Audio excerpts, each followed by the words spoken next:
Les amis, bonjour à tous, j'espère que vous allez bien et que tout se passe pour le mieux pour vous. J-1. Demain, à minuit, le mercato d'été sera terminé. Le long feuilleton Kylian Mbappé touchera à sa fin. Toutes mes analyses, toutes mes théories, toutes choses que j'ai évoquées autour du Mbaflix Season Final touchera à sa fin. Et je suis entièrement convaincu, malgré toutes les questions et tout ce qui sort dans la presse, que oui, demain soir, Mbappé sera un joueur du Real Madrid. Et je fais pas en mode semblant pour créer vraiment. Et je vais vous énumérer tout ça dans l'ordre pour l'épisode final. Toute chose dans l'ordre qui me mène à cette réflexion qui, pour moi, est inévitable. Il est inévitable. Alors, bien sûr, ça va être choquant. Bien sûr que demain, on va vivre peut-être le plus grand soir de l'histoire du mercato du football. Peut-être qu'on va vivre le plus grand transfert brutal comme il n'a jamais eu lieu. Moi, seul Dieu sait, encore une fois. Je viens vous évoquer mon analyse de tout ça, ma pensée finale. On verra. Mais je ne veux pas dire pour moi, je suis certain, mais j'en suis plus que convaincu. Il y a des choses dans toute cette analyse qu'on va refaire qu'il ne faut pas retirer comme ça, là, d'un revers de main. C'est pas comme ça. Florentino, il a Mbappé devant lui, c'est pas comme ça. Il faut essayer de comprendre pourquoi.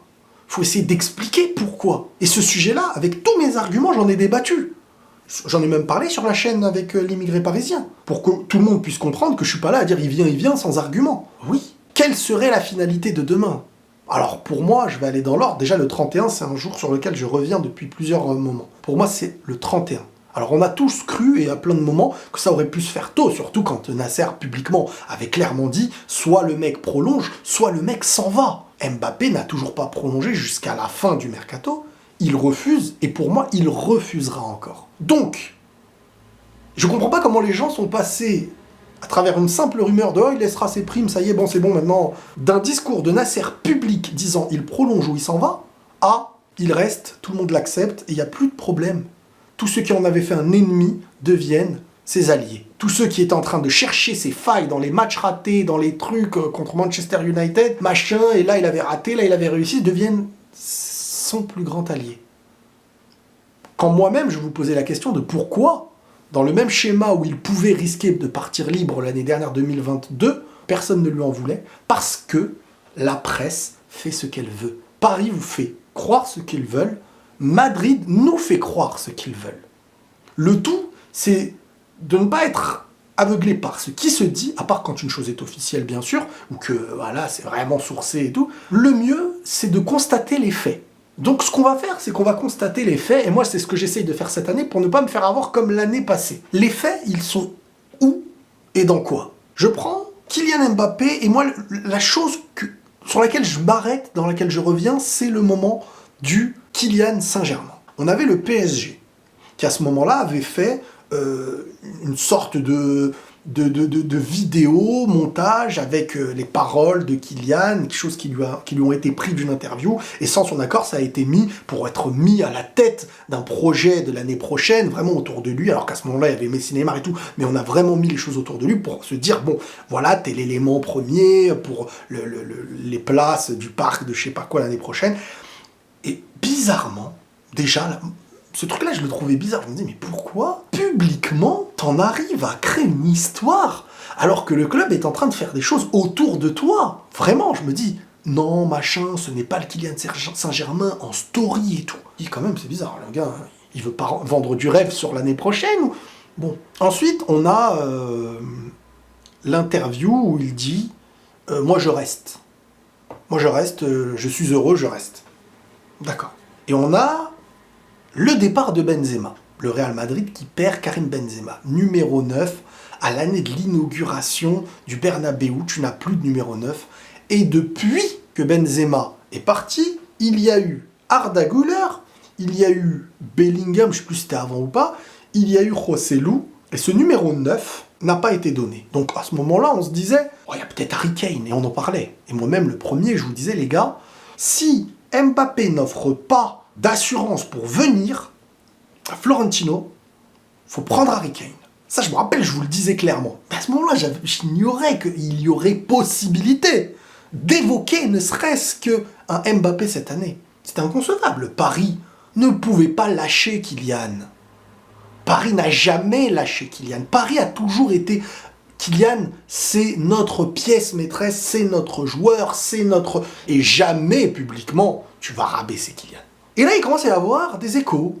Kylian pourrait signer à Madrid, Kylian pourrait partir et tout. Bon, moi, je n'ai pas les infos des gens et tout, donc moi, je ne me soucie pas de ce que les gens disent. Moi, je garde les éléments factuels. Boum!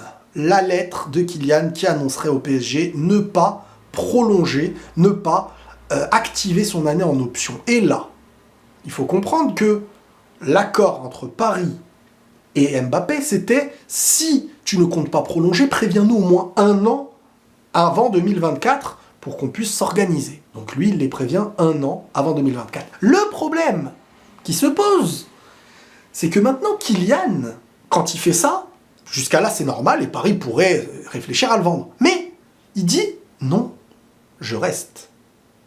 Je vous ai prévenu que je ne prolongerai pas, que je n'activerai pas mon année d'option, mais je reste. Et là, tu te dis, attends, là par contre, jusqu'à là, ça allait, mais là, on comprend plus rien. Et c'est là où moi, je vous dis, par contre, là, il se cache quelque chose dans le je reste, mais je ne prolonge pas.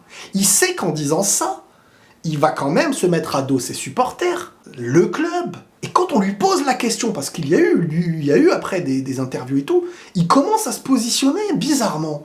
Déjà, quand on lui la responsabilité, quand on lui demande, il la remet sur les gens d'au-dessus. Pourquoi on n'a pas gagné? Bah, c'est à eux qu'il faut demander.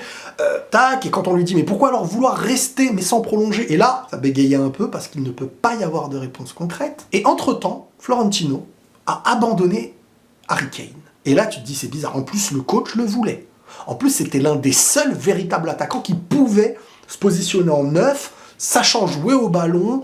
Moi, j'en vous en parlais, moi, il fallait prendre Harry Kane, je vous le disais 1000 fois. Sauf s'il y avait une confirmation d'avoir Kylian. Et pour qu'il y ait confirmation d'avoir Kylian, bon, bah, tu peux pas parler publiquement. Il faut un accord en interne. Accord en interne entre Florentino et Kylian. Et là, je me dis, bon, mais moi, j'en suis loin encore, là. Je me dis, mais... Et là, il y a donc cette lettre, et là, il y a donc des rumeurs, et là, il y a donc beaucoup de choses, et là, t'as Kylian, je reste. Jusqu'à maintenant, je reste, je prolonge pas. Alors, faut comprendre ensuite que Luis Enrique arrive. Luis Enrique arrive, toute question autour de Kylian mise de côté, lui-même, limite, c'est un sujet dans lequel je ne peux pas, voilà, c'est en interne, c'est eux, voilà, on nous fait comprendre que le sujet Kylian ne peut plus être mis en avant. Bizarre pour un club quand même qui pourrait se dire que si c'est ton joueur majeur, que tu penses pouvoir le garder ou que tu fais tout pour le prolonger, tu n'as pas honte de le mettre en avant et en numéro 1 comme ça a toujours été fait pour pouvoir faire prolonger ce joueur. Donc je me dis, il y a quand même idée de pouvoir le perdre du côté de Paris, parce que qu'est-ce qui se passe ensuite? Tu te positionnes en mode il prolonge ou il part cet été, mais avec fermeté, vraiment. Et là, le joueur est privé de tournée. Il ne part pas en tournée. Il se retrouve mis dans le loft, avec le sourire. Bizarre. Quand on sait que l'année dernière, il suffisait d'un simple mercato qui ne convenait pas aux joueurs pour sur le terrain le montrer visuellement, et là, tout va bien. Bizarre. Il n'y a pas un plan en jeu, là? Moi, c'est comme ça que je me pose la question.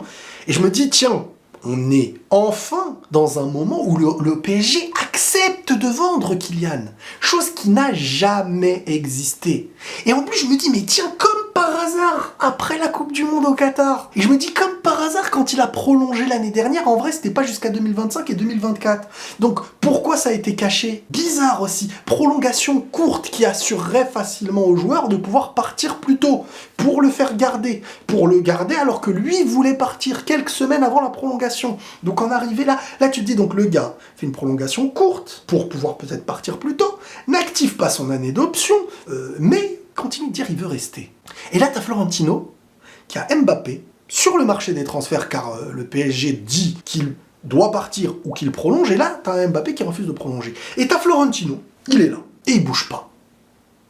Au risque de laisser Mbappé rester, laisser Mbappé risquer de prolonger, ne pas prendre Harry Kane, qui ensuite signe au Bayern alors que Harry Kane voulait le Real Madrid. T'as un numéro 9 qui t'attend, qui n'est toujours pas remplacé. T'as une année d'inauguration au Bernabéu, Tu perds 3-0, je sais plus combien, contre le Barça en pré-saison. Je veux dire, t'as le moyen ultime, toi qui rêves de Mbappé depuis je sais pas combien de temps, Mbappé qui rêve du Real depuis je sais pas combien de temps, et ça, y a rien. Silence radio, tu te dis, mais attends, jusqu'à quand? Par-ci, par-là, tu t'entends, il n'y aura rien jusqu'au 31, truc. D'accord, bon. Bizarre déjà. Bon, quand même. Et là, t'as Mbappé, privé de tournée, mis dans le loft, privé de premier match de championnat, remplaçant sur le deuxième, et toujours tranquille avec le sourire, Kylian. Sans aucun problème. Et à côté, t'as Haaland qui prend la Ligue des Champions, Haaland qui met triplé premier match de championnat. Et Kylian, non, ça va, tout va bien. Kylian, Faiza ne sont pas des personnes à qui on les aurait autant traînés dans la boue, et genre, il n'y a aucun problème, tranquille et tout. Il y a un plan. Il y a un plan. Bon. Et jusqu'au bout, tu te dis, ce joueur veut rester, mais refuse les prolongations. Et vous pensez que le joueur a envie vraiment de se mettre à dos le club? Comme ça, gratos, ça ferait plaisir à personne, mais bon. Alors que le club lui demande d'être vendu ou de prolonger, parce que c'est depuis le début qu'il dit ça. N'oubliez pas que c'est depuis le début, parce que certains disent non mais ça y est, ils se sont entendus. Non mais oui, si vous voulez, imaginons, d'accord, on va aller dans la théorie de ceux qui disent ils se sont entendus. Mais pourquoi depuis le début il dit ça? C'est depuis le début que ce discours est intéressant. C'est depuis le début que Florentino ne va pas dessus alors qu'il pouvait y aller et qu'il a été mis en pâture par le PSG. C'est depuis le début qu'il y a ce silence. Sinon, au début, le Real aurait peut-être fait une offre, tenté de le rapprocher, machin. T'as Kylian comme ça devant toi, et tu le prends pas. Et là, vous êtes en train de me dire, ça y est, Kylian, bah, donc ça voudrait dire quoi? Alors que Florentino, on va essayer d'analyser les choses bêtement. Florentino avec Kylian devant lui, il s'est dit, oh la flemme, on n'en veut pas. Oh, on remplace pas de numéro 9, non, tranquille. Année de l'inauguration, c'est pas grave. On se fait fumer par le Barça en pré-saison, tranquille.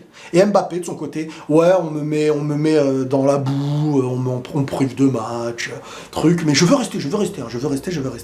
Ouais, au pire, je reste, mais je donne mes primes, un cadeau. Je donne mes primes, je veux partir l'année prochaine. C'est quand même bizarre, non? Vous trouvez pas? Vous trouvez pas que c'est bizarre? Et puis, je parle pas des réseaux sociaux, qui pour moi, à aucun moment ne vend du rêve sur l'année prochaine. Aucun moment Kylian qui est là l'année prochaine, on va gagner, tac, machin, truc. Alors on me dit que le PSG est en train de faire un mercato autour de Kylian. Donc Barcola, Kolo Muani, Gonzalo Ramos, Asensio, Dembélé, même rajouter Kangli. Tout ça pour 3 places offensives. Moi je me dis, est-ce qu'il prépare pas en fait l'après-Kylian en faisant tout ça plutôt? Je me dis, ça fait beaucoup de joueurs. Est-ce qu'ils sont pas dans leur préparatif de l'après-Kylian? Surtout. Donc, à un moment donné, moi je me dis, Florentino va arriver brutalement, nous offrir la plus grande fin de mercato de l'histoire, parce qu'il avait Kylian devant lui, et il n'a pas été. Donc c'est qu'il a des assurances quelque part, ce mec. Florentino, c'est pas le petit rigolo. L'année dernière, il se les mangeait à l'envers. Et bizarrement, dans un événement aussi... je veux dire, imaginons que tu trahis le Real Madrid. Pourquoi derrière tu fais une prolongation courte? C'est que tu veux t'assurer de pouvoir y aller quand même. Et là, vous allez me dire que tout est ouvert et qu'ils y vont pas tous les deux. On en arriverait maintenant à une finalité qui voudrait dire quoi? Le Real, qui fait dire dans tous les médias, et je veux dire, même moi je l'ai eu cet écho de... Vu qu'en 2021, le PSG n'a pas accepté, le Real ne fera pas d'offre. Mais c'est à eux de faire le premier mouvement. Mais de l'autre côté, t'as aussi Mbappé. Donc là, t'as eu la confirmation, hein, d'un côté. Tout le monde le sait maintenant. Madrid, pas d'offre. Madrid, mercato fini. Bizarre. Hein. Pour un mercato qui est annoncé fini par Ancelotti, t'as quand même plein de débats encore. Hein. Bah, on attend le Real. Pourquoi le Real n'est pas venu? Tout le monde en parle. Hein. Le PSG attend. Bizarre. Pour un mercato qui est censé être terminé. Sans numéro 9, avec tout ce que je vous ai dit. Donc, là, si on doit écouter tout ce qui se dit, Madrid ne bougera pas. On sait pas pourquoi, mais ne bougera pas. Mbappé veut rester, mais pas prolongé. Mais veut rester parce que, bon, Sarkozy l'a dit, parce que tout le monde l'a dit, parce que veut rester. Et d'accord, je l'accepte. Et Paris, dans tout ça, bah, pour moi, ça viendra de Paris. Pour moi, ça viendra de Paris demain. C'est fou de se dire ça demain. Mais je pense que demain, ça viendra de Paris. Ou de l'émir, ou... Il faut que Paris soit l'élément puissant face à Mbappé, chose que cet été nous a montré. Un Mbappé qui, s'il s'en va, voulait rester, et ça a été confirmé et reconfirmé, et un Madrid qui ne comptait pas se soumettre et ne pas bouger. Ce qui ferait que le premier signal viendrait de France, du PSG, par rapport à un Kylian, peut-être parce qu'il ne veut pas prolonger, ou je n'en sais rien, pour que Madrid vienne, donne, Mbappé aura laissé de l'argent, voulait rester. Paris aura fait des décisions fortes après la Coupe du Monde en perdant Messi, Neymar, Mbappé, le club est au-dessus de tout. Et le Real aura eu Kylian sans s'y soumettre parce que, soi-disant, on comptait ne pas le prendre. Mais entre parenthèses, avec un numéro 9 vacant, sans remplacer Kylian, et en même temps l'année de l'inauguration du Bernabé. Sans avoir fait d'offre, donc tu le voulais peut-être quand même. Mais ça reste entre nous. Donc, demain, et c'est la logique des choses. Je veux dire, j'ai donné quand même beaucoup d'arguments là, non? Je pars pas de Riles pense que. Non, non, non, j'ai donné tous les arguments. J'ai donné tous les arguments de l'histoire. Et je suis sûr que j'en ai oublié beaucoup. On est sur des éléments assez clairs à mes yeux.